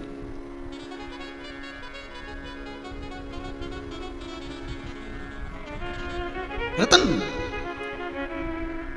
जिनने शिव महापुराण की कथा को करवाया है, हमारा निवेदन रहेगा, एक आध बार कभी उनसे फोन लगा के पूछना जरूर कि आपने अपने बच्चों की शादी करी होगी, बेटा बेटी की शादी करी होगी, कुटुंब परिवार में बहुत फंक्शन हुए होंगे, पर एक बार आपने अगर शिव पुराण की कथा करवाई, भले ऑनलाइन कराई, आपको कैसा महसूस हुआ? आपके जीवन का कितना आनंद आपने पाया? ये जीवन का रतन कैसे प्राप्त हुआ? वो जरूर पूछिए कि सुख क्या है, आनंद क्या है, शांति क्या है, धैर्यता क्या है, वैभवता क्या है। बड़ी मुश्किल से मिलती है, बड़ी मुश्किल से। महाराज, सारे देवताओं ने गौ माता की आराधना करी। मां, आपके उदर में शंकर है, पार्वती जी ने देखा है आपको निकलते हुए, आप कृपा करिए, शिव को प्रकट करिए। अगर मृत्यु लोक का देव दिखेगा नहीं, मृत्यु लोक का देव सम्मुख में नहीं आएगा, तो सृष्टि का संचालन कैसे हो? आप कृपा करो, करुणा करो, दया करो, तब कृपा करिए। गौ माता के उदर से गौ माता कहती है मैं शिव को प्रकट तो कर दूंगी, मना नहीं है, पर बात इतनी सी है, अगर शंकर प्रकट हुए और मेरे पुत्र को मारा तो, अगर मेरे पुत्र को मारा तो मां सब कुछ सहन कर सकती है, पर अपने पुत्रों को रोता हुआ बच्चों को नहीं देख सकती। कई बार तो पति से भी झगड़ लेती, तुम हाथ मत लगाओ बच्चों, शांति रखो, मैंने किस तरह से पाल पोस कर बड़ा करा है ये मैं जानती हूं, आप जरा शांति रखो, मैं समझा लूंगी, मारो मत, जरा ध्यान रखिए। मां अपने पुत्रों के लिए, अपने बच्चों के लिए जगत से तो बहुला गाय अपने बछड़े के लिए शिव को निकल स्तुति करी, शंकर प्रकट हुए। शंकर भगवान जब प्रकट हुए, बहुला गाय के उदर में बैठकर शिव स्तुति करे हैं, तब शंकर प्रकट होकर कहते हैं बहुला गाय मैं तुझे वर प्रदान करता हूं कि तेरे दुग्ध में वह औषधि रहेगी जिस औषधि के बल पर दुनिया आनंद पा जाएगी। दुनिया पर आज के लोगों को है ना, वो डब्बे का दूध बहुत अच्छा लगता है, थैली का दूध अच्छा लगता है, और गाय का दूध ले जा कर देते ना, ये तो पतरा है, क्योंकि इनकी आदत हो गई ना भैंस का दूध पीने की, और वो डब्बे का और थैली का। तो गाय का दूध थोड़ा पतला होता है, और देसी गाय का, ये विदेशी गाय नहीं। इसलिए इस मुरली मनोहर गौशाला में, यहाँ कुबेरेश्वर धाम में एक भी गाय विदेशी नहीं, सब देसी, भले वो कैसी भी हो, उसकी आराधना, उसका स्मरण सुख प्रदान करता है। अब तुम्हारे दूध में अमृत होगा, मेरे बेटे का पिया हुआ दूध का फैन आपके शरीर पर गया। शंकर कहते हैं, शिव महापुराण की कथा कहती है, जिसके शरीर पर सफेद दाग पड़ जाते हैं, चमड़ी सफेद हो जाती है, गाय जब अपने बछड़े को दूध पिला रही हो, उसके मुख पर जब फेन आ जाता है, उसको चम्मच में भर लिया जाता है, और उस फेन को पूर्णिमा की रात्रि को ठीक 12 बजे शरीर पर लगाया जाता है, और लगाकर 15-20 मिनट बैठा जाता है, उसके बाद स्नान कर लिया जाता है, तो वो चर्म रोग अपनी चमड़ी सही चमड़ी के रूप में आ जाती है, फिर वो सफेद चमड़ी नहीं रहती, चर्म रोग समाप्त हो गया। जो बच्चा पढ़ने में कमजोर होता है, बुद्धि में कमजोर होता है, जिसका विवेक चित्तवृत्ति भगवान के भजन, आर्थिक भगवत स्मरण में या परिवार में या अच्छे काम में नहीं लगती, हमेशा बेकार काम करता है, तो अमावस्या के दिन जब गाय अपने बछड़े को दूध पिला रही हो, उसके मुख पर फेन आ रहा हो, उस फेन को चम्मच में लेकर उस बच्चे को पिला दिया जाता है, तो बच्चा विद्वत्ता में प्रबल हो जाता है, जो पढ़ता है उसको याद रहता है, उसकी बुद्धि का विकास होता है। उस गाय के दूध में वो अमृत तत्व छुपा,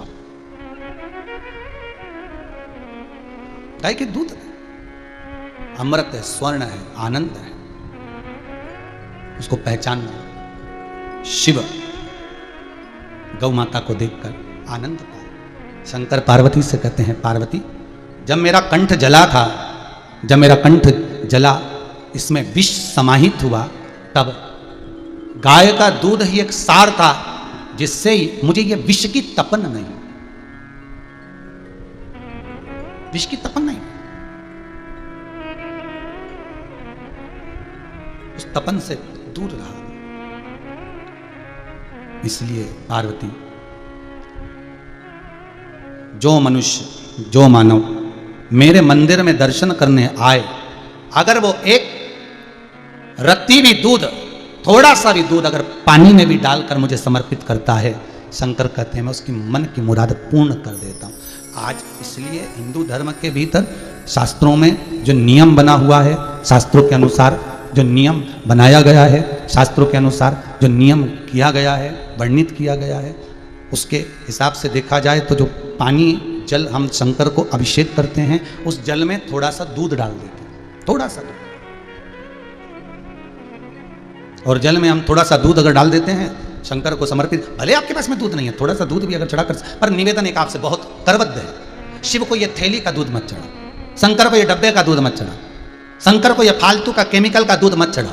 आपसे हाथ जोड़कर निवेदन है, कहीं जिस दिन आप प्रदोष का उपास कर रहे हो, पशुपति व्रत कर रहे हो, या आप 16 सोमवार संकट सोमवार कर रहे हो, या आप शिवरात्रि के दिन शंकर के मंदिर जा रहे हो, तो आपसे हाथ जोड़कर निवेदन है, भले इतना सा दूध किसी की यहाँ गाय हो, इतना सा मांग कर लिया, भले वो 1 रुपए का दूध अगर 20 रुपए में भी दे तो भी थोड़ा सा लिया, पर उस दूध को पानी मिलाकर चढ़ाओ, पर शंकर को असली चढ़ाओ, सिद्ध।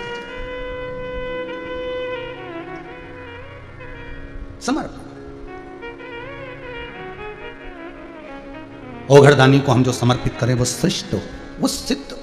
शंकर की कथा करें, आगे वर्णन आया। शंकर भगवान को एक बार क्रोध आया और उस क्रोध को भगवान ब्रह्मदेव ने देखा कि अवधूतेश्वर रूप शिव ने धारण कर लिया। शंकर का एक रूप हुआ अवधूतेश्वर,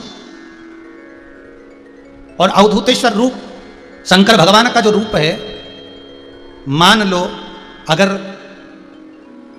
कोई व्यक्ति आपका धन खा गया हो, रुपया निगल गया हो, पैसा लेकर बैठ गया हो और नहीं दे रहा हो, तो महाराज काली तिल्ली को पीस कर उसका थोड़ा सा भाग, एक छोटा सा भाग शिवपिंडी जैसी तैयार कर लीजिए। काली तिल्ली की शिवलिंग तैयार कर लीजिए। उस शिवलिंग को शमी के पेड़ के नीचे या बेलपत्री के पेड़ के नीचे उसका पूजन कर दीजिए।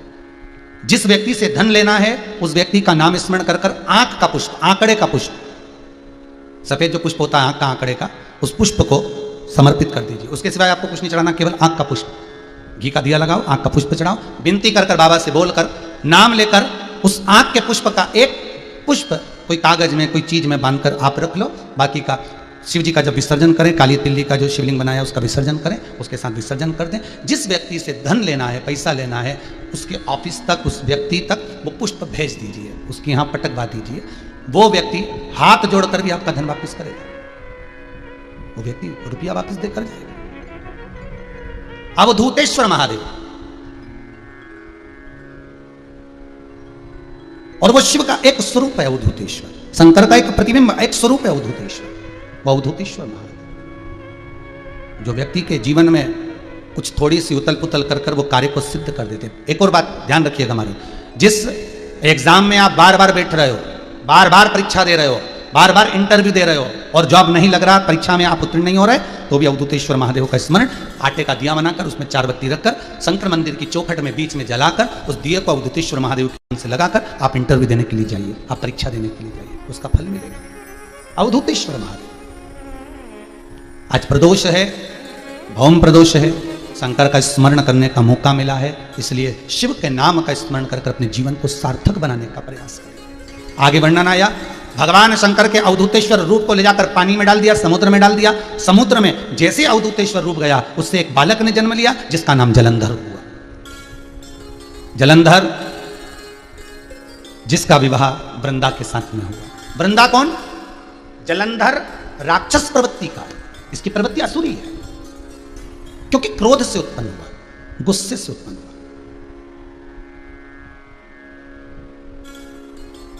बहुत ध्यान दीजिएगा महाराज, पति और पत्नी दोनों गुस्सा करें मना नहीं है हो, पर बच्चों के सामने ना करे जाए।